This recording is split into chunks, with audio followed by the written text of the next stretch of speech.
Magandang araw. Ngayon ay samahan niyo ako na magsagawa ng isang schedule of loads with automatic electrical estimate.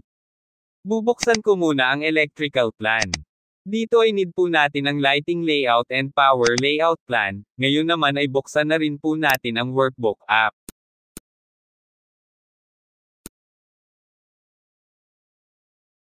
Pagkabukas nito ay unang makikita natin ang library sheet.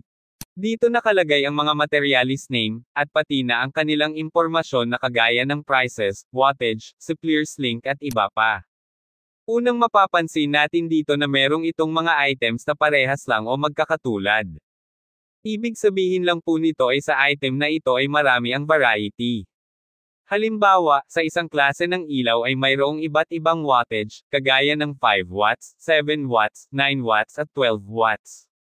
Ganoon din sa wires, sa THHN, THW wire ay maraming sizes ang available.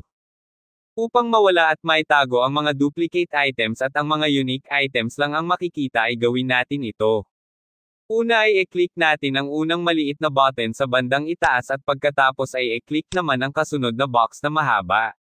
Dito mapapansin na nawala na yung mga duplicate items at nagiging mas kaunti at kaaya-aya tingnan ang listahan ng mga materyales. Ang mga duplicates ay may tago lamang at pwedeng gamitin pagkailangan na. Ito naman ang general settings. Dito ay pwede natin iset ang demand factor settings, panel heights and switches height settings, wire color coding, conduit factor settings, at iba pa. Mamaya ay mag-set tayo dito para makita natin kung paano ito iset. Sa kabilang sheet naman ay dito na natin makikita ang mismong schedule of loads, 10 lahat ang mga bilang nito sa workbook at ang bawat isa ay kumakatawan sa isang panel board. Dito na rin tayo mag-i-input ng mga impormasyon o detalye. Ang sumunod na sheet ay ang auto estimate sheet. Pagkatapos na mailagay natin ang mga detalye sa ating mga schedule of loads ay makikita natin dito ang ating material and labor estimate. Meron lamang tayong i-click na dalawang button at automatiko nang lalabas ang estimate. Ngayon ay mag-umpisa na tayong mag-input ng mga detalye sa ating schedule of loads. Una nating i-input ay ang project name, address at ang panel name. Tingnan natin ang layout o template ng lighting plan. Pagkatapos ay i-edit na natin ang mga nakalagay sa bandang itaas.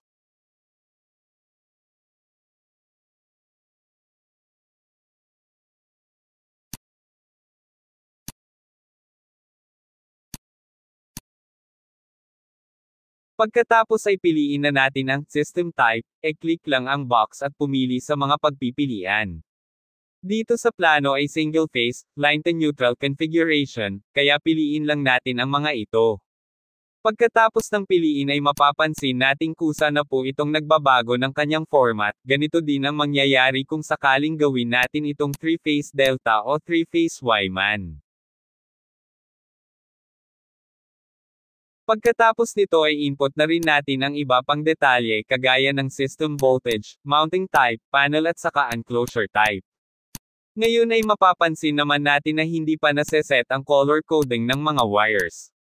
E-open lang natin ang general settings at saka i-set ang color coding, since single phase line to neutral ang aking system ay gagawin kung black ang live wire, white naman sa neutral at green sa grounding wire.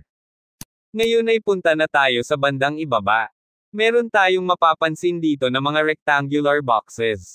Ito po ay mga window panel, pwede itong magbukas at magsara. Sa unang window panel ay dito ilalagay ang mga ilaw, emergency lights, fans at saka exhaust fans. Sa pangalawang window panel naman ay dito ilalagay ang mga switches. Sa pangatlo naman ay ang mga receptacle outlets. At ang sa panghuli ay ang mga special purpose outlets, kagaya ng mga aircon outlets, range outlets, at iba pa, pati rin ang fire alarm supply circuit ay dito po natin i-input since maiko-consider po itong special loads. Muli po nating buksan ang electrical plan, sa unang circuit ay lighting loads ang mga nakalagay kaya lighting outlet po ang ating ilagay sa number 1. Dahil hindi pa na-recognize sa schedule of loads ang mga ilaw ay kailangan nating buksan ang library sheets at hanapin ang mga ginamit na ilaw, emergency lights, fans at exhaust fans at pagkatapos ay i-click lang natin ang Add Me Now button para masama na ito sa schedule of loads at masama rin sa estimate.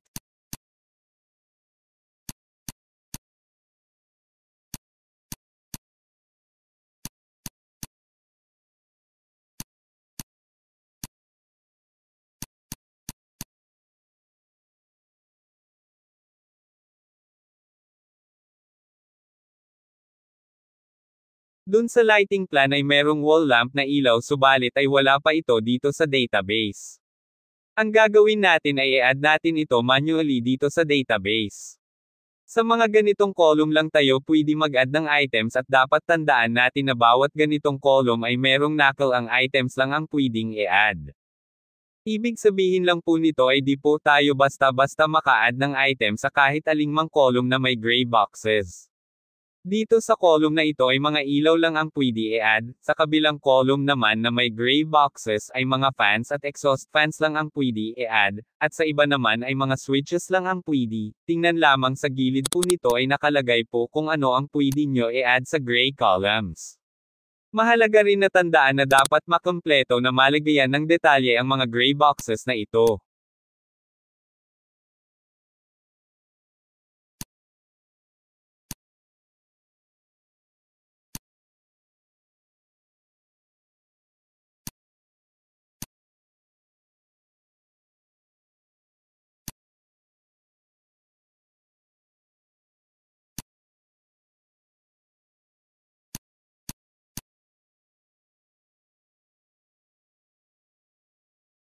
Pagbukas nating muli ng schedule of loads ay mapapansin natin na meron ng mga iba't ibang klase ng lighting loads ang nakalagay. Ito ay mga ilaw, emergency lights, fans, at exhaust fans na ating pinili sa library sheet. Ang mga code na lang po ng piniling items ang nakalagay para di masyadong mahaba. Ngayon ay umpisahan na nating bilangin ang mga ito sa kanya-kanyang circuit at ilagay ang bilang nito dito sa kanya-kanyang column boxes. Dito pagkalagay natin ng mga quantities ay automatiko na ring na-compute ang total VA load ng bawat circuit.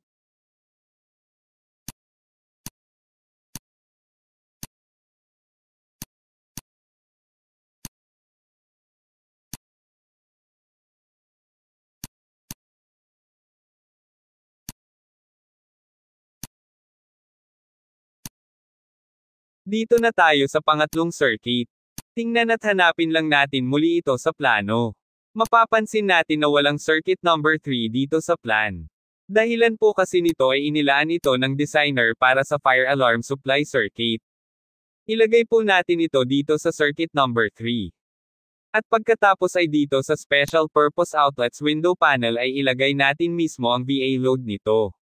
Ganun din ang ibang special loads, kailangan ay ilagay din natin ang individual VA load nito. Iba po ito sa lighting at receptacle outlet na naka-automatic na ang VA computation, dahil sa kayo lang naman ang nakakaalam kung ilang VA o wattage ang inyong special loads. Dito ay 500 volts A ang aking ilalagay para sa fire alarm supply circuit. According to plan ay receptacle outlet po ang circuit number 4. Subalit nakalimutan kong lagyan ng bilang ng mga switches sa circuit 1 and 2, kaya bubuksan ko ulit ang library sheet at hanapin ang mga switches na ginamit sa plan at i-add me now ito. Uulitin lang natin ang mga process song ito at ilagay lahat ang mga detalye.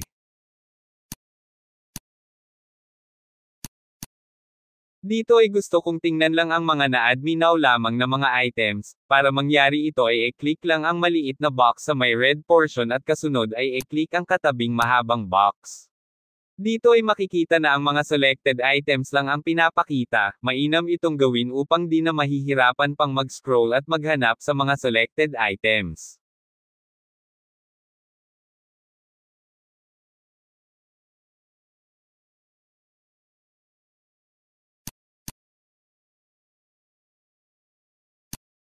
Ngayon ay ipagpatuloy lang natin ang process song na simulan kanina hanggang sa mga special loads.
Ganito naman po ang gagawin kapag magdagdag tayo ng branch circuit o magbawas. Una ay i-click lang ang cell kung saan tayo magdagdag at pagkatapos itong buttons na ito.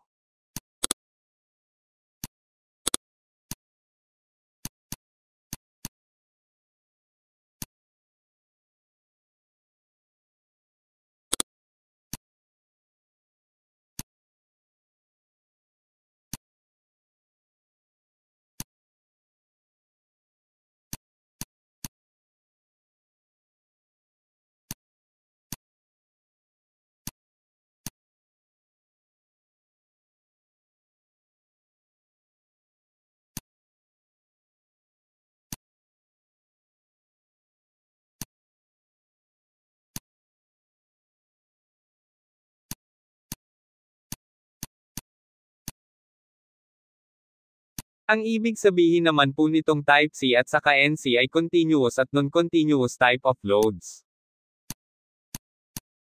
Dito mapapansin natin na pagkatapos ma-input ang system voltage ay otomatikong lalabas na ang calculated branch current. Input na rin natin ang details ng branch circuit breakers, at susunod ang wires.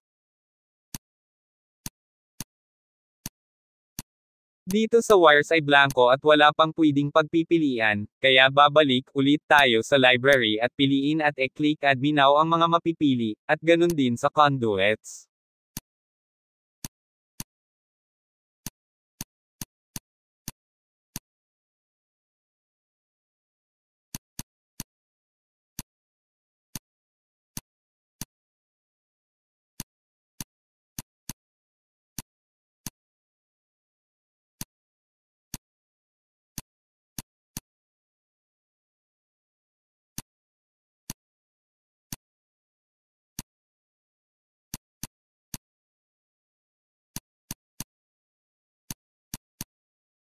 Para makalculate ang voltage drop ng branch circuit ay kinakailangan na ma-determine ang run length o haba ng wires. Dito pagka-input natin ng run length ay nag-error, dahil po sa ang cell na ito ay nakalock. Para ma-input ay i-click lang po natin itong unhide button, i-hide lang po ito ulit pagka wala ng dapat i-input.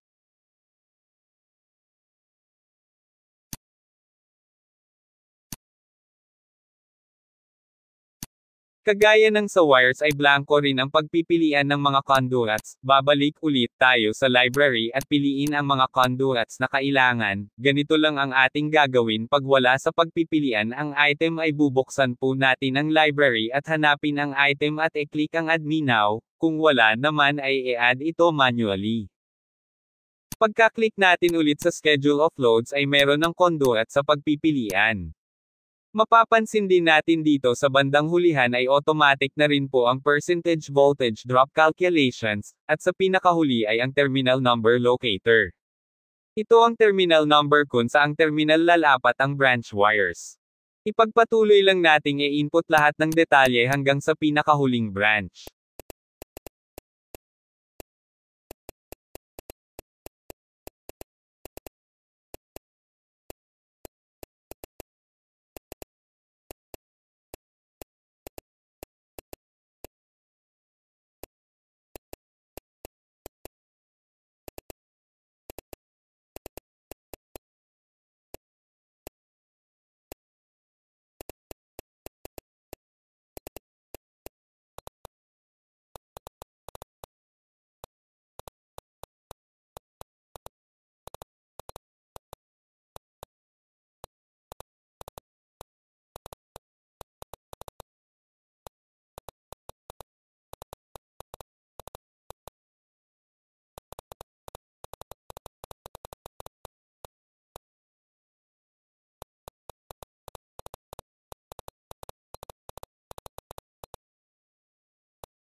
Ngayon ay tapos na nating ma-input lahat ng detalye.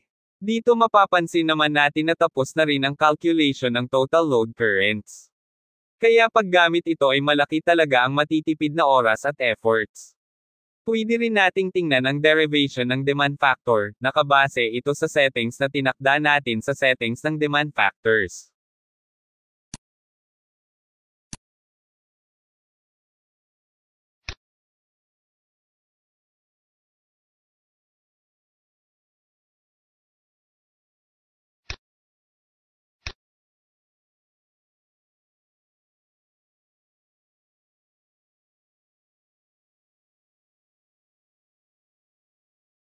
Panghuli po nating i-input ay ang detalye ng main service or feeder wires at pati na ang conduits at main circuit breaker protection. Input lang po natin ang mga ito dito sa bandang ibaba. Dito ay pwede ring palitan or i-override ang demand factors, input lang po natin dito sa green box at mapapalitan na ang demand factor.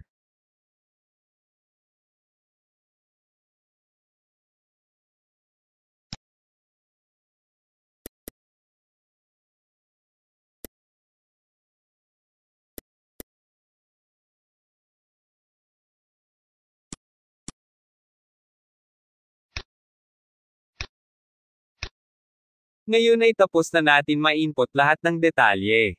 Mapapansin natin na otomatikong nagre-reflect ang main service wire, conduits at main circuit breaker na inimput natin sa may bandang ibaba ng ating schedule of loads. At dahil tapos na ang ating pag-input sa mga detalye ay ang ibig sabihin na rin po nito ay tapos na rin ang ating material and labor estimate. Buksan na po natin ang auto estimate sheet. Dito ay wala pa tayong makikita, kailangan po muna nating i-click ang dalawang buttons na ito, unang i-click ay ang maliit na button at pagkatapos ay ang mahabang button. Hintayin lamang ang output detailed estimate.